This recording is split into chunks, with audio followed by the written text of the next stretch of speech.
Lord Mayor, Lords, ladies and gentlemen, Rhian-Mari, you can come and sit if you want to come and sit, because you're going to run the show now. It's a great privilege to thank Mark Carney, but also introduce the panel. And I'm not going to be one of those annoying sponsors listening to the sound of their own voice while you want to hear the second course, which is a discussion that follows Mark's very, very important and groundbreaking first Sir Roger Gifford lecture. And I thought, besides asking Anders to arrange a Nobel Prize for people who do something really important in the world, i.e. move the needle on climate, and I think Mark, Nigel Topping, many other people in the room are all in the queue for that prize. And I really want us just to thank them for their effort and for having moved the dial in the past year. Let's just...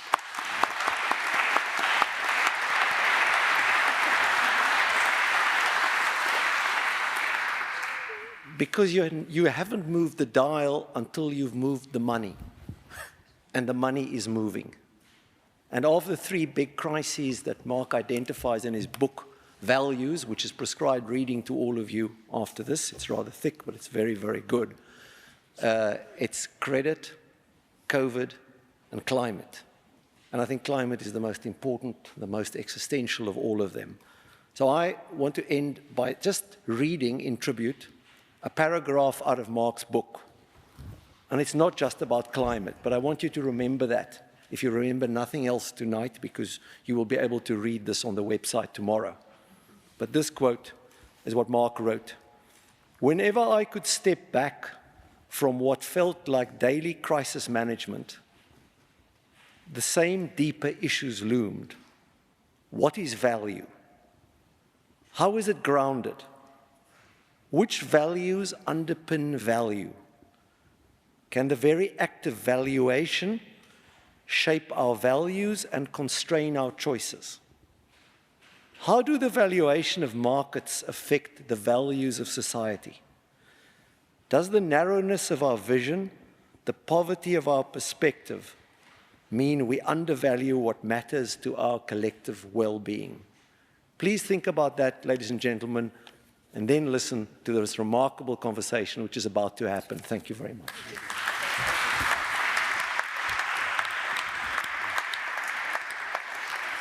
Well, thank you very much, Andrew.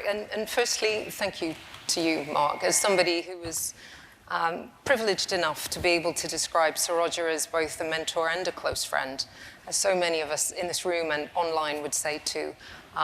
This really is such a fitting tribute to him, so thank you.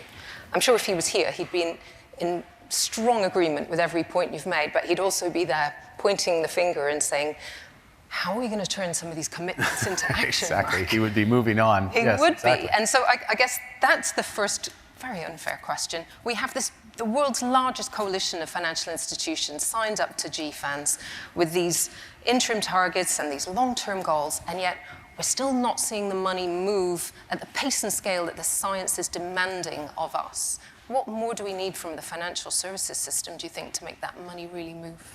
Well, I think, okay, I'd break it into two elements. So there are certain issues that the financial sector, so I'm not going to cop out on the, well, governments need to do more, although I did mention this in the speech, obviously. The governments need to do more and other things. I think one of the core things, and I'm going to pick up actually on part of what Hendrik was saying and quoting, which is, developing the expertise, not just about climate risk management, which really was the first step, both physical and transition risk management, but about spotting value and spotting which companies are part of the solution. I'm going to make it a little harder, or which actions are part of the solution.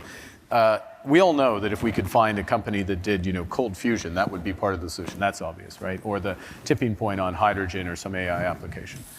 The tougher question, but as important, if not more important, in the near term, is finding those in the, if I can put it this way, the traditional economy, the high emission sectors of our economy, whether it's power generation in South Africa, whether it's steel companies, auto manufacturing in this country, and where I live now, in Canada as well.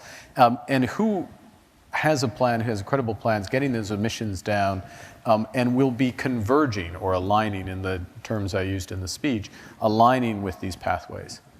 And that's what's going to unlock value, because it's consistent with the values that we've all said that we're looking to get on, not just a path well, this is the one bit where we're saying, here's a higher value, which is sustainability and resilience that comes with that, a future for kids and grandkids. But it is also the one of those higher values that we can count because of the physics of climate change. And so it's further developing that expertise. It's what finance does best because it's forward-looking, but you're making judgments about who's going to converge, who should I back, particularly in those tougher sectors. And in some cases, these will be big, I'm going to say bets, but big investments that need to be made, because taking an incumbent utility that has a lot of traditional power generation, transforming the management, those are tough things to do.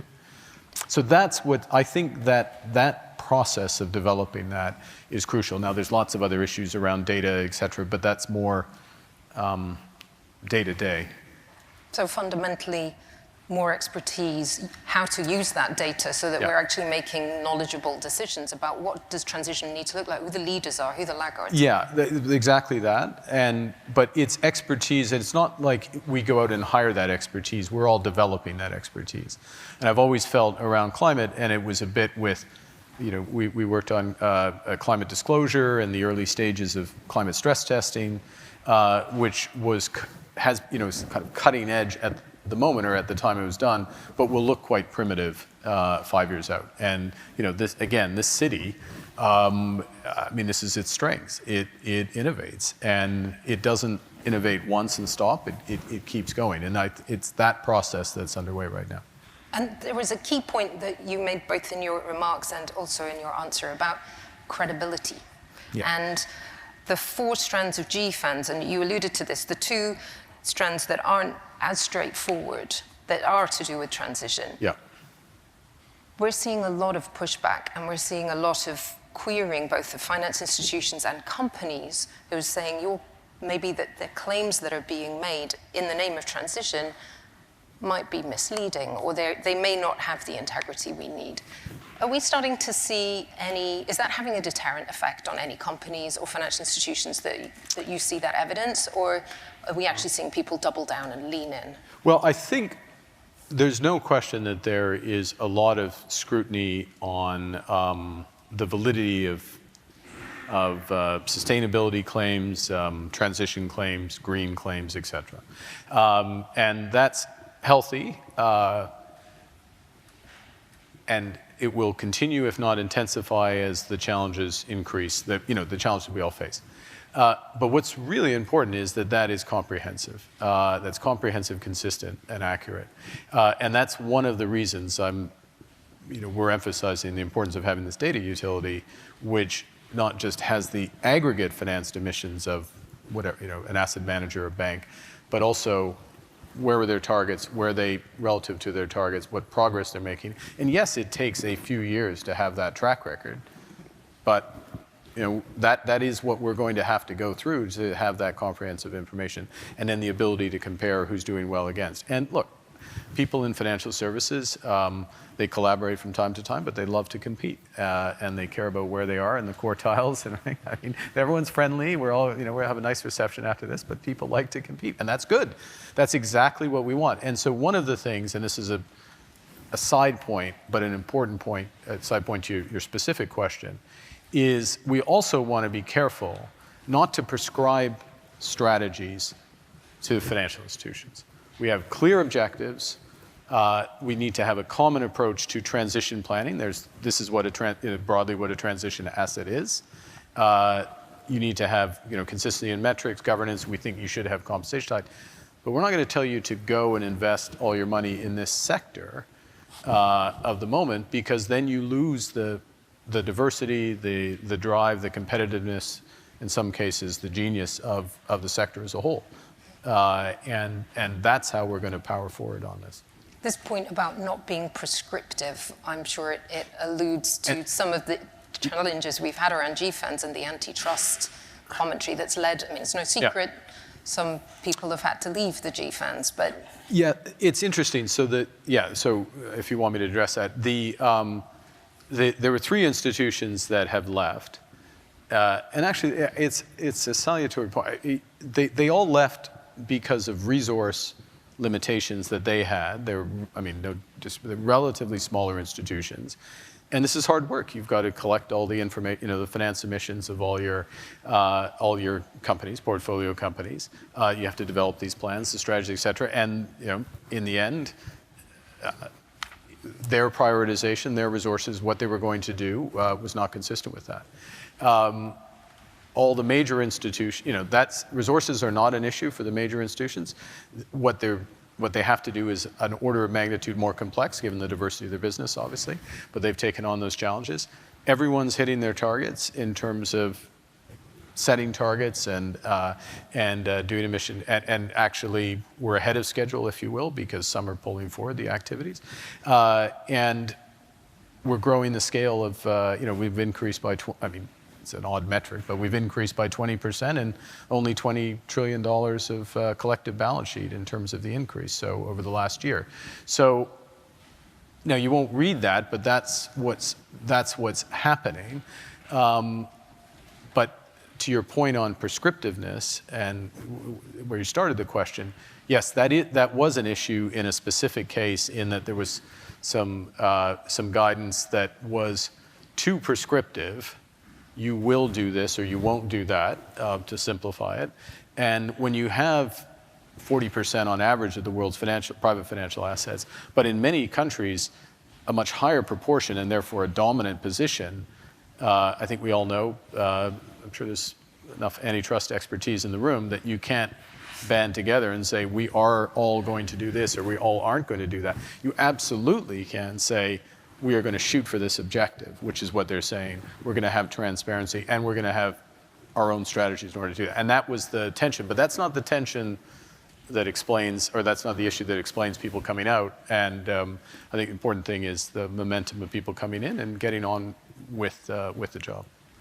I think the other important thing is that some of these soundbite or headline messages, that those that maybe aren't on board with what we're all collectively trying to achieve, we do need to find a way of countering that. I think it will have come as news to many that there are 100 new signatories to GFANs. That isn't the story that's been picked up, and I think it's incumbent on all of us to be supporting those messages. Yeah, and maybe it was more, it's probably, we should, I'll put on myself, in that we were more focused on the execution and we weren't doing the marketing. It sounds odd to say the marketing around it, but getting that aspect of the story out. And yes, it is important. And if I can say one other thing on it, what's also important, and it was a point I was trying to make in the speech, and lots of others, we were at something else the other day here in the city on the energy transition. And this element of the big thing that's going to unlock it is, it's an obvious point, but it doesn't get focused on enough. You hear a lot about no, because of carbon, and much less on what's the ramp on clean energy, who's doing the ramp on clean energy, how fast is it going, and the reason one wants the focus on that is, look, unless you ramp up, you can't shut down. That's an obvious point, but let's just admit that. And then secondly, the more focus there is on how well this is going or why it's not going fast enough, why is the clean ramp not going fast enough, the more problems get solved, right? You get a spotlight on it. And I guess the last point I'll make is I think it's quite telling that both in this country and in the EU, in the last 6-9 months, over the course of this energy crisis, the significant ramp up in terms of the planned pace of clean energy deployment, such that, I'll use the EU example because it's the largest, is a 5-fold increase in the pace of clean energy this decade. And we'll see if they achieve it. They're changing permitting in order to do that. They're doing other things in order to see it. But you start to see, did anyone read that, by the way, in the front page of the FT when they made that announcement? No. Does anyone see the focus on the elements of that? Now, I bet you looking around the room, there's a bunch of us who are sitting there saying, well, they're going to ramp up clean energy. That's a huge business opportunity. But instead, there's the focus on, ags, which it's twofold. I mean, one is this, as I say, this is what's going to unlock it, but also I think for the general public, knowing that these, you're getting this compounding effect of solutions, I mean, it's important to have some momentum behind this and a sort of positive feeling about it. And this point about, in order to turn the taps off on where we don't want the capital to be going over time, and to do that, we need to find new opportunities for financial institutions to make the risk-adjusted rewards that they are making from their legacy business. I mean, this is a point that I think Sir Roger was incredibly prescient about when he was setting up the Green Finance Initiative, the Green Finance Task Force, and obviously we were very fortunate to have him as our inaugural chair at the Green Finance Institute. And my team and I are working to continue, and it's a huge privilege to continue his legacy on that. And it's something we believe in very, very strongly. Yeah. It's we need to find those opportunities for financial institutions to make money from the transition so that over time they can transition and pivot their businesses away from 20th century petroeconomy. Yeah, and I think that is coming into play in two respects. One is just the sheer quantum of investment. Where I worry the most is on the emerging developing side. But in terms of advanced economy, the sheer quantum of opportunity, and secondly, this valuation point, is we're not yet at the point where you're getting full credit for, certainly if you're someone with a good plan to converge, you're not getting full credit for that, and that's good because then you can spot a value opportunity. But even if you're on the pathway, you do get a valuation premium. You see it in UK or European equities and things, but not of the same, arguably, quantum that ultimately will come. So. I'm conscious I'd love to chat all evening, but we are going to have to only have a couple more questions. Okay. Do you mind if I change tack? Today's obviously been another momentous day in British politics. Okay, we'll move on quickly from that comment. How can we ensure our political leaders don't lose sight of the longer-term opportunities that you've been talking about, despite the short-term challenges and the profound short-term challenges that they face? Yeah, it's, tragedy horizon issue, obviously, but interestingly accentuated by the energy crisis, other political challenges. But we've had both elements. We've had the necessary short-term reactions to the energy crisis, but also stepping up the UK energy security strategy, for example, Repower EU, the US Inflation Reduction. All of those have an element of energy security alongside sustainability, but land on the same core solution, which is to ramp up sustainability. Second thing I'll say, because, I referenced the then Chancellor and incoming Prime Minister in my remarks, and, one of the points, and many of us were there, that Rishi Sunak made at COP was we will have a net zero financial center in the UK. And then he said that, and then he made it tangible around mandatory disclosure, transition plan task force. There's other elements, as you know, on carbon markets. So the building blocks are there. That's an objective, and that's the type of, I think, core objective, which of course makes, it does two things. One, it ensures there's finance for UK companies, and we build from there. But it improves the competitiveness and the growth prospects of the City of London at the same time.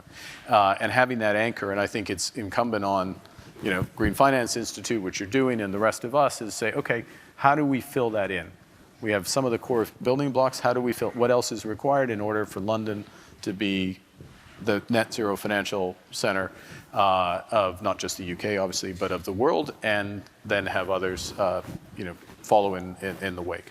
I love the mind the gap comment. I think that's something that we definitely should speak to about City of London Corporation, about making sure that we build on that in the UK and in London. And that would be a great point to end, but I have to ask you one final question. Okay. 2 weeks away from COP27, what are you hoping to see come out of COP in Sharm? Yeah, I think that what I'm hoping to see I would say what I would love to see, and it'll be a close run thing, but is a breakthrough, the next phase on JETPs, these Just Energy Transition Partnerships, because we need those to work to get the major emerging economies, to accelerate transition in major emerging economies.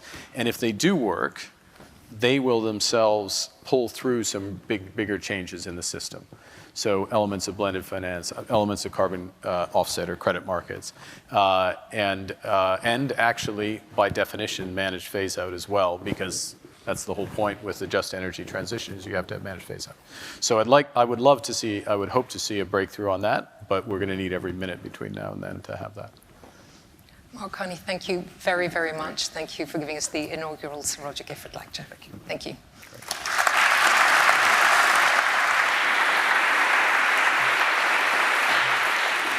Well, ladies and gentlemen, I have to just say a few thank yous, and starting very much with a huge thank you to Mark for his characteristically clear, insightful analysis of the challenges and the opportunities that we face at the moment. Those three critical priorities that you mentioned, Mark, for governments and other those outside the financial sector that are necessary to allow the finance sector to do what it is committing to do. That 1-to-4 ratio that we need to strive to achieve in terms of ramping up the renewable energy, the green energies that we need as part of the solutions to the future. But also I have to say you were very positive. You just described it, I think, as substantial progress. I think it is very substantial progress indeed on in relation to GFANZ. I've been using numbers for the last 12 months that 450 institutions, $130 trillion of capital committed. I think I'm going to have to get the speechwriters here in Manchester to start revising their speech to get the message out there that is 550 institutions now signed up, $150 trillion of assets that are there. I think actually, as has come out in the conversation with Rhian-Mari, we need to get that positive story out there on the front pages. And thank you, Rhian-Mari, for being part of the discussion, such an insightful discussion over the last few minutes.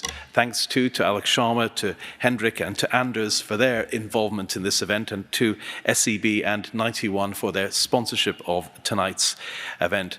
Thank you all for coming. I have to say it's wonderful to see so many people in the room and so many people joining us online tonight. I wanted to say one particular thank you, and it was great to a particular welcome, and that is to Lady Gifford, to Claire, who is with us tonight. I'm sure that we will all perhaps another round of applause in Roger's memory.